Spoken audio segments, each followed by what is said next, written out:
सचेतनाको लागि कृपया यो भिडियो सबैजना विद्यार्थी भाइ बहिनीहरू सबैजनालाई चाहिँ सेयर गरिदिनको लागि भिडियो मार्फत म विनम्र आग्रह गर्न चाहन्छु। यही कोपनहेगनको प्राइभेट कलेजमा पढ्ने एकजना बहिनीलाई कलेजले चाहिँ टर्मिनेसन लेटर पठाएको छ। कारण किन? कारण चाहिँ तपाईले चाहिँ फी नबुझाएको कारण टर्मिनेसन लेटर पठाएको छ कलेजले। तर उहाँले फी नपठाएको चाहिँ नरहेछ, उहाँले चाहिँ पार्शियल पेमेन्ट गर्नुहुने रहेछ। अर्थात् धेरैजनाले गर्नुहुन्छ त्यसो, थोरै थोरै गरेर तिर्ने गर्नुहुने रहेछ।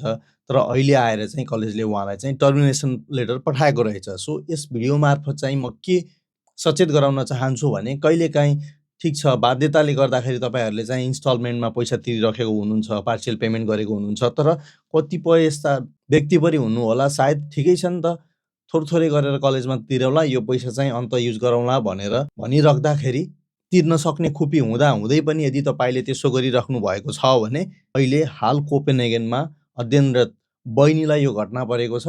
उहाँको चाहिँ बाध्यता तिर्न नसकेर त्यसो गर्नुभएको छ। तर कतिपयले तिर्न सक्ने अवस्था भए पनि नतिरेको यदि हुनुहुन्छ भने त्यसो गर्दा कलेजले टर्मिनेट गर्ने रहेछ भन्ने कुराको चाहिँ प्रमाण हुन्छ है। त्यसैले यस भिडियो मार्फत त्यो टर्मिनेसन लेटर मेरो हातमा नै छ। कृपया यस भिडियो मार्फत म के सचेत गराउन चाहन्छु भने यदि तपाईसँग थाहा छैन, अरू धेरै साथीहरूले पनि यो लेटर रिसिभ गर्नुभएको छ या छैन, सेम कारणले गर्दा सेम कजमा तपाईहरूले रिसिभ गर्नुभएको छ कि छैन त्यो पनि कमेन्ट गरिदिनु होला। र यस भिडियो मार्फत म सचेत पनि के गराउन चाहन्छु भने त्यसो गर्दाखेरि कलेजले चाहिँ टर्मिनेसन लेटर पठाएको रहेछ बहिनीलाई।